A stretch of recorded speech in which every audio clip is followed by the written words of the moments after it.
accelerate profound changes in our lives. This may cause All right, everyone. Welcome to the last screening of the 2023 Metaverse Summer Series. It's been an absolutely incredible last 2 weeks where we've seen just films from all over the spectrum of incredible animated films to some really experimental live action films to narrative films, meditative films, experimental music films. And it's just been kind of all over the spectrum. Just really, really fun, incredible projects that we've had a chance to hear and witness, and then also conversations with the creators every single day. It's been so much fun to put this on and to really have a chance to interact with you. Each of you creators, each of you attendees, just thank you all so much for coming and enjoying the films for the last 2 weeks, and a huge round of applause to all the creators. Tonight's special creator Michael is our MVP, but all the creators, huge rounds of applause for you. And yeah, let's go ahead and bring actually Michael up. Michael, since you're our star, why don't we have you come put yourself here on the star real quick? And we've got kind of a fun double feature that we're going to be showing tonight. We have two of your films. We have A New Vision, which we've been seeing already, and then also the film In the Province of the Mind.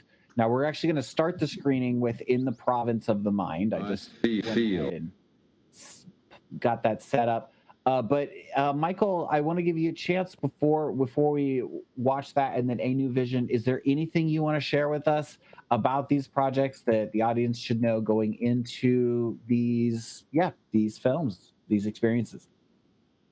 Well, let's see. I mean, A New Vision is a project I did with you'll hear the voiceover from this fantastic speaker and man, Darpan, and he had created that dialogue about.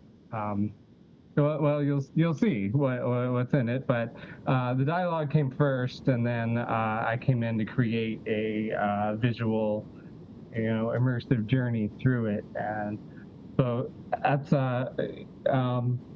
I don't know what else to say about that. You'll see it. It's been around. And in the newer one, In the Province of the Mind, that's using some of these new AI animation techniques. So it's kind of got a different look to it. And then the voice you'll hear in that one is John C. Lilly, which is a original pioneer of consciousness, quite a guy.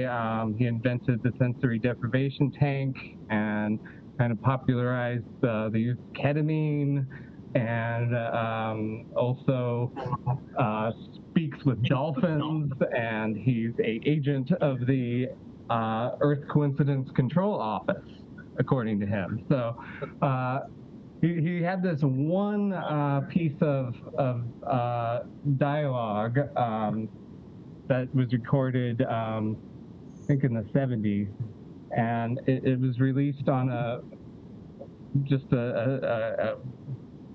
CD he put out that was just that one voice telling you through this. Not even speaking about any of the subjects specifically that I was talking about, but sort of about how in the province of the mind there are no limits is what John C. Lilly would say.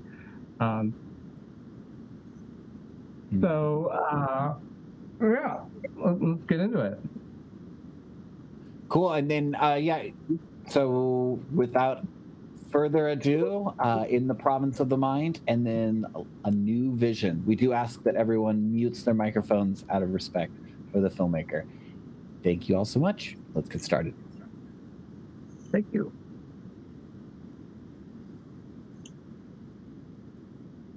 Feel that I am merely an agent,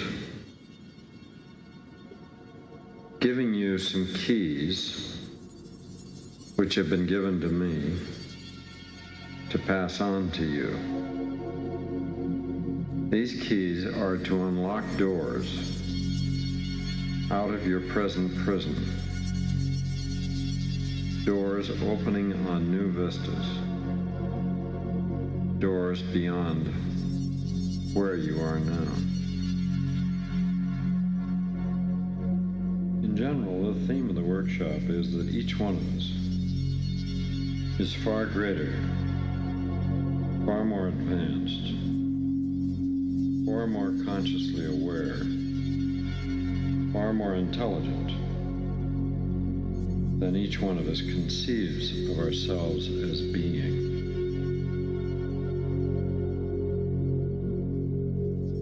Our main problem then, with these basic givens of a self beyond our present self, the super self being present, is mainly a set of hindrances, a set of evasions, a set of refusals to see that one really is great, that one really has multiple levels of consciousness, that one has a superintelligence, that one has extreme sensitivity with respect to others, that one has deep empathy, sympathy and love, that one somehow communicates in both directions with other beings, other entities in the universe and in realities which we do not talk about or perceive directly in our present state. One problem in human existence is the tendency to repeat feeling, thinking, action again and again and again in the same kind of looping cycle. It is as if one is controlled by a set of loops of tape. On these tapes are recorded what one says on one track, what one feels on another track, and what one does on a third track. And these are endless loops, and one tends to repeat these again and again and again. We will illustrate by using repeating words, repeating sentences, and repeating ideas, how one can get involved in such repetitional processes, and what sort of traps, blind alleys, evasions, hindrances, and refusals can develop in the face of such externally forced repetitions. The point of these exercises is to make you more aware of the repetition processes occurring in your body, in your mind, in your feeling, and in your relationships with others. How you avoid achieving your goals by repetitive methods. How your relationships with others repeat. How you use them in the service of these blindly repeating patterns. How your capacity for repetition apparently is infinite. And how your orientation is not aware of these repeating patterns. And how large numbers of these must be eliminated from your function. How you must assimilate open-ended, longer-term loops, one side of which goes to. So it is not circular. It's become elliptical and even hyperbolic.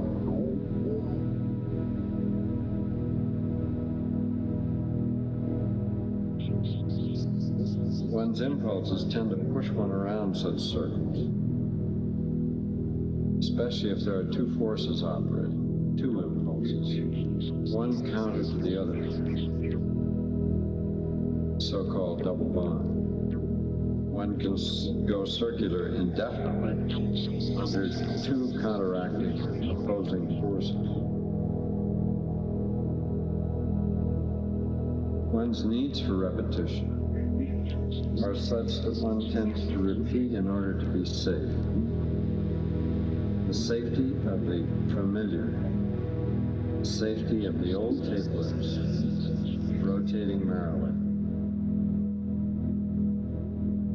One, under these circumstances, tends to ignore the possibilities of escape, tends to ignore the possibilities of widening out these loops, making them so huge that in this lifetime at least, one does not see the repetition.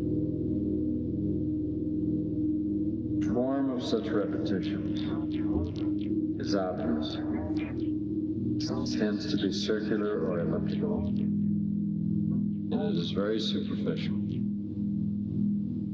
One would very much like to change the form into some sort of a spiral, at least. A spiral with no end. This is one of the possible conversions of the form. The substance involved is that this is quite counter to one's superself. One's superself tends to be parabolic, hyperbolic, moving towards infinity, not caught in circular or elliptical orbits, or shooting off asymptotic paths far out in the infinite universe.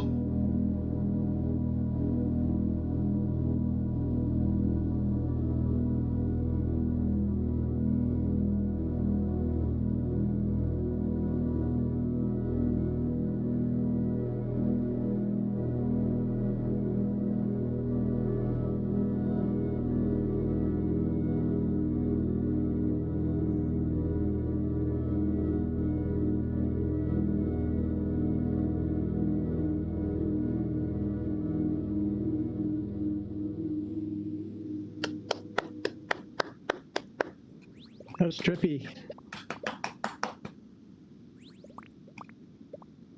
All right. So that's our first film. Now we're going to go ahead and load our second film, New Vision. And here, let's make sure we get it all synchronized. All right, here we go. We live in extraordinary times. The world is changing at such a rapid rate. It may soon be unrecognizable to most of us alive today. There appear to be no linear solutions to the moral, fiscal, and environmental crisis we face today. All attempts to handle these issues with the old mindset are doomed to an awful and protracted failure. As strange as this may seem, it is actually very good news. These are ideal conditions for the one element which promises a dynamic solution to the insurmountable problems plaguing the planet today. The radical transformation of consciousness. This is the wild card in the deck. These conditions constitute precisely the right environment needed for radical transformation. Human consciousness is notoriously asleep when things are comfortable, predictable, and certain. Ancient initiation rites always always involved, facing the unknown and the very real possibility of annihilation. We find ourselves at a unique point in the evolution of human consciousness. A tumultuous time of unprecedented change and transformation. What is being called for is a new vision. One which embraces coexistence and co-creation over domination and exploitation. A quantum leap in the awareness of how we see ourselves.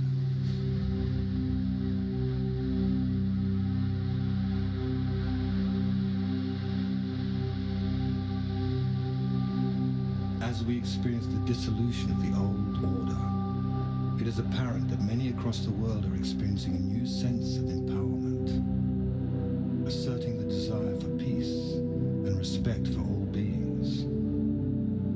Millions are experiencing a sense of connection and unification.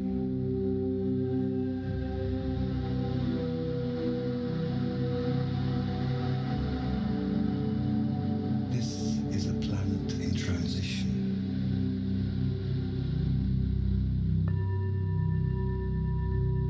A new Earth is being born. A world nested in loving kindness, justice, peace, and a sense of oneness, of unity consciousness.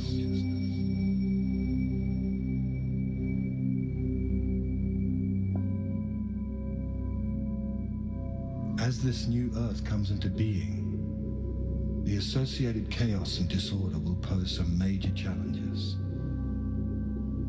Simultaneously, wonderful new experiences will also be occurring.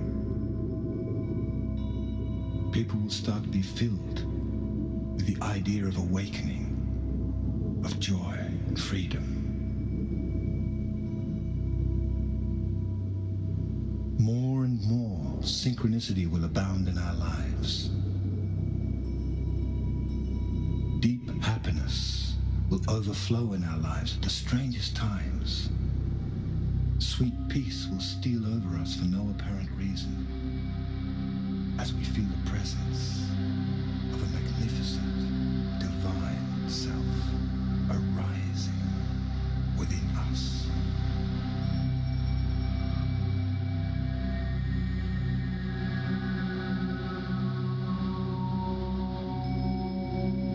We are in the process of a very rapid spiritual awakening. This shift of consciousness in the world and in our personal lives has been predicted for a long time by seers, visionaries, spiritual teachers, astrologers, and indigenous elders from traditions around the world. The Earth is arriving in a new part of the galaxy, just in the middle of the Milky Way. Something it does every 26,000 years. Very high frequencies exist in this part of the galaxy. And these frequencies are being absorbed into the world of matter, catalyzing a vibrational shift to lift and evolve all beings very quickly. Powerful changes are also occurring with our sun. Unprecedented coronal mass ejections, high-frequency solar magnetic winds are being released into space and flooding the Earth. The redistribution of electromagnetic fields on the Earth will accelerate profound changes in our lives. This may cause feelings of disorientation, confusion, and fear, as old patterns of negativity and limitation are released and new higher energies take hold. It seems the way to approach this time of transition with balance and ease is to prepare oneself spiritually, mentally, emotionally, and physically to remain clear, steady, and awake. Many are being called to purpose, to assist in ushering this new transformational era of human life. It is nothing less than a dimensional shift from one modality of consciousness to another, involving the conscious ingression of higher frequencies into the third dimensional plane. We are moving towards a new world, a new level of reality, in which the consciousness of love, peace, and spiritual wisdom will prevail. Once we have learned how to anchor these higher frequencies, the result will be the co-creation of a new earth, one in which we will live in peace and harmony, one in which we will experience an all-pervading oneness with the totality of life, one in which we respect all sentient beings, where the earth herself will be perceived as our mother. Fear, hunger, poverty, and crime will be made obsolete. Our natural birthright will be equality, justice, respect, and abundance for all. All beings will awaken to the majestic, divine, multi-dimensional beings that we truly are. Listen to your intuition as your eyes open.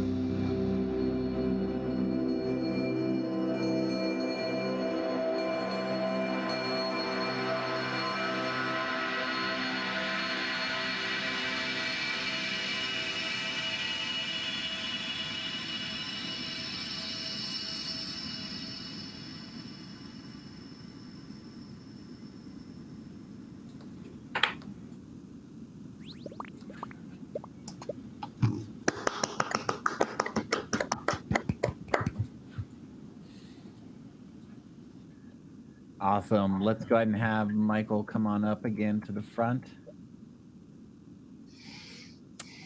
And Michael, great job on both of these films. Fantastic work, as you always do. Let's go ahead and just start the questions off very simply with what inspired these films. And actually, I'm going to go ahead and start playing the first film, In the Province of the Mind, here muted in the background, just so that yeah, essentially, if you want to reference anything, you can point up and show it directly on the screen. But first, yeah, what inspired you to create these projects? Well, with this one we're watching now, yeah, I mentioned before the voice is from John C. Lilly, which is a pioneer of consciousness and author and a big inspiration for me personally. And I've had this recording that I've just thought about and heard, many times, and it's kind of an obscure thing. Some people know about the guy and who he is, but I don't think a lot of people have heard this particular, recording of his voice. He didn't do a lot of things like that, and it's just stuck with me for the longest time, and I've wanted to create a visual representation of that, and I've been messing with AI art and animation stuff for several years now, quite a while before Midjourney and all the things now. But I've been kind of trying to keep up with all of it, and it looks a little bit outdated to me already at this point. Like the stuff moves so fast with it, but when it was at this point, it was finally at the point where I thought it was representative of what I was envisioning. It, the way that the, the, the things he's talking about with the repetition and the way things go around in cycles seems very appropriate to what the visual kind of representation that's coming out of it. So it all kind of came together. Nice. Yeah, this when did you create this initially? Was this 2020 during the pandemic? No, I mean this was 2022. This is less than a year old, I would say. The New Vision was made in pandemic times, but actually we started the project before the pandemic. The voice was recorded. It was around like January 1st, 2020, when the audio bit was released. I had been so that was another thing resonating in my head for many years. Is the voice of Darby, but several other meditations, very epic dialogue that's been used in stage productions that I've been involved with. And so I was really fascinated by this idea of you know transition into a planetary ascension, and I really love the it's somewhat of a mythology. I'm not sure it's all I stand by all the science and what he was saying, but I think the concept of that's coming, and that it will also it requires the sort of trials and tribulations and all the things that people are struggling through as necessary to get to the other side of it. And that idea was out there before the pandemic, and working on that as kind of a YouTube video. They want to have it released that way so that they can see it as possible. And I was created that for them, but also was really into the idea of making an immersive dome film out of the experience. I felt you could really go on a journey with it rather than just looking at truth about it. We actually completed the thing. Yeah, it actually was finished after the pandemic, but we were showing the to show a sort of pre-release version of it at Wisdom, the Dome Theater. One of the last events right before pandemic and everything shut down. And so it was sort of a work in progress as the pandemic hit, and then having spent a lot of time at home and thinking about it and developing it, kind of finished it, and it came to be the thing that it is now. That's awesome. We're getting a little bit of sometimes your voice seems to kind of fade in and out. I don't know if there's any way you can get a little bit closer to the microphone, but can you talk about continuing to make your immersive films and choosing to use the immersive canvas for your continued projects? Like where have you seen this go, and where do you think it's going to continue going? You were on the AI train early, so clearly you've got your nose to the grindstone and are on to upcoming trends. Sure. I mean, I think I'm preaching to the choir with this group here about the exciting potential about immersive films and films and 360. I mean, yeah. Try to be really realistic, like not just promoting it. Yeah, like you've been working in it for so long. Like, yeah, we're realistic. And it's been around for a while too. I mean, it always seems like this is a new thing. Planetariums and films and developing this sort of thing it's come about slowly, I think, in the sort of public acceptance of it. Although some of it is down to access and what actually people can go see. There's a lot of excitement around the MSG sphere in Las Vegas. I mean, people are getting really excited about that. I as well, and not just that particular spot, but larger and larger dome venues for, especially for live performances. The film aspect of it is is one thing, and I think will continue to grow. But the live performance aspect of it, where you bring along a whole stadium full of people on this journey with you, I think it's going to be incredibly compelling.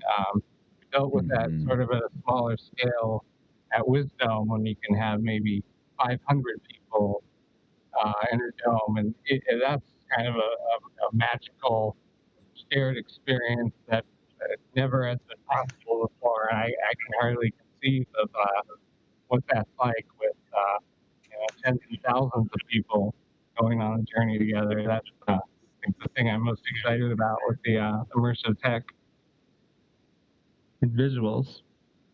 Yeah, because you've already had a lot of experience in some ways being the bridge between like live entertainers and them coming into a dome and needing something to go up on the roof, like on the dome, and so you've had to oftentimes quickly adapt things. Are you seeing bands understand the spaces more when they come into them, or there's still a lot of education that needs to be done, like realistically?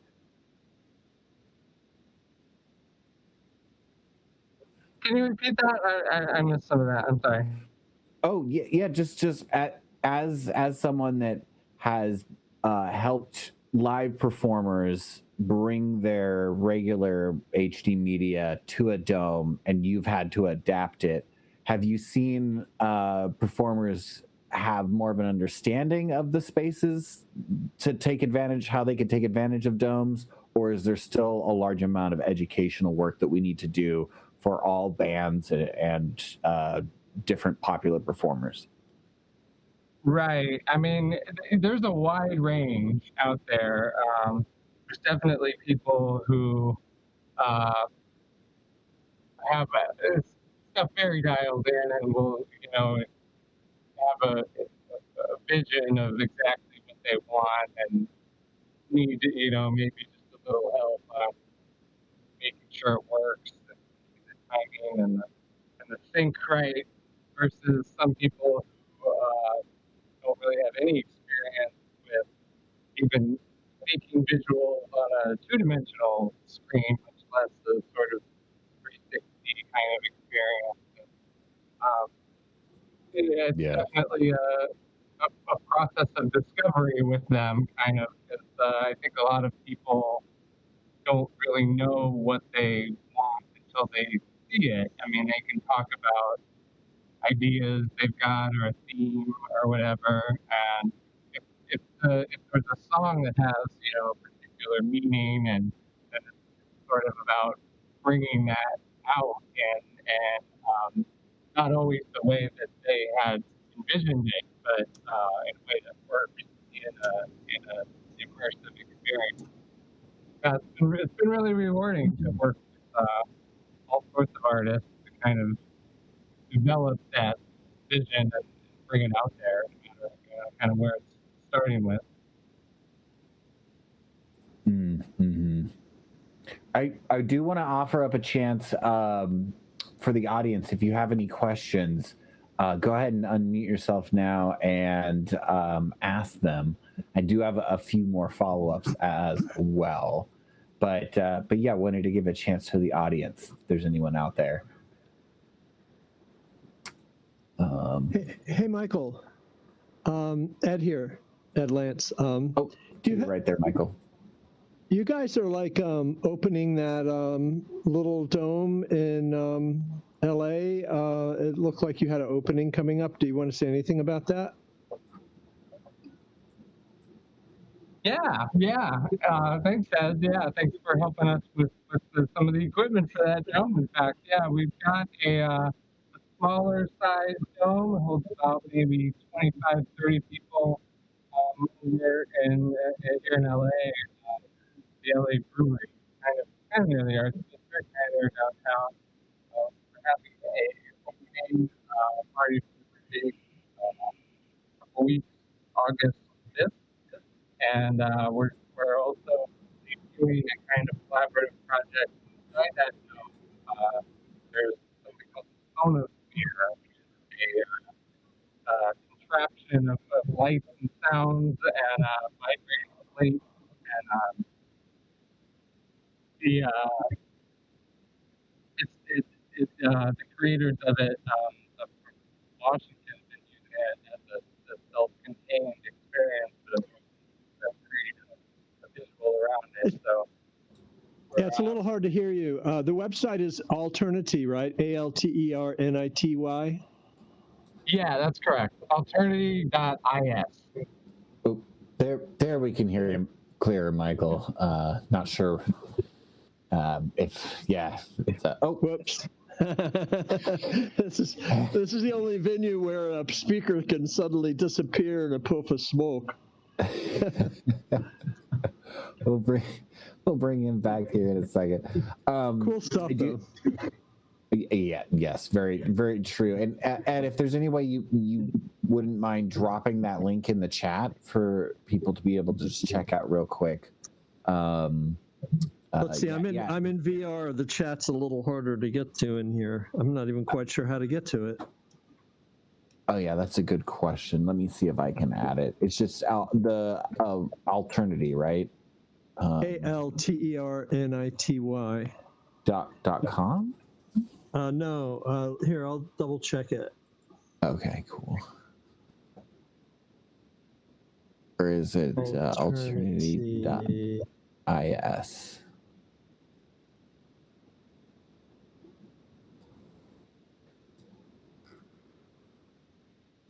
Yeah, that's it. Yeah, Michael's a VJ. You know, we've hired him for several gigs. He's helped out with Dome Fest. Well, he's presented live at Dome Fest West before, and he's one of the few entertainment VJs out there in this format. You know, he'll sometimes work with electronic musicians and bands and like that, and he worked at the Wisdom quite a bit for them, and so we consider him part of the Dome family, even though he's not a planetarian per se, and he comes up with some pretty trippy stuff. I mean, he has a number of different films that he's screened over the years, and artists. He's brought in some emerging artists, and so I helped him get our little 8-meter dome up at the brewery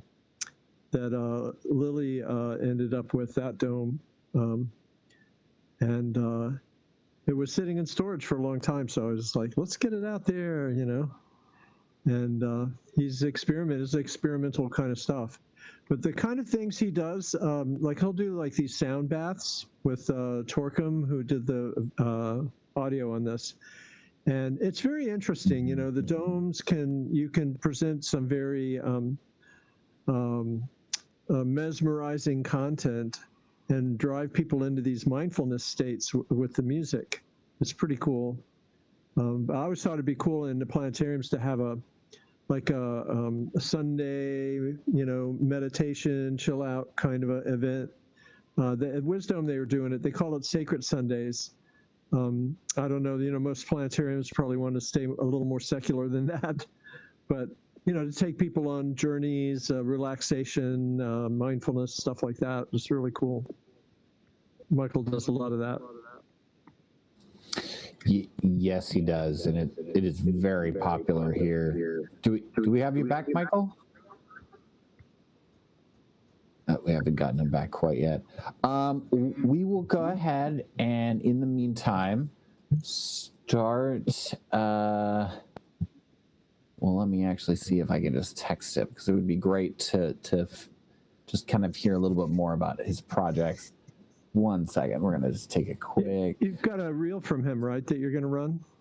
Yeah. It's about 40 minutes long. It's not really a reel. It's something he just kind of whipped together when I asked for closing program. So we could go ahead and screen that. I don't know how long it's going to be, and I don't know if we will get Michael back, but should we just go ahead and screen that? What does everyone vote? Let's see, why not? We've got Ed's vote. Lucy, Barbara, Amber, do you have any? Stephen? Okay, sounds like Lucy's in.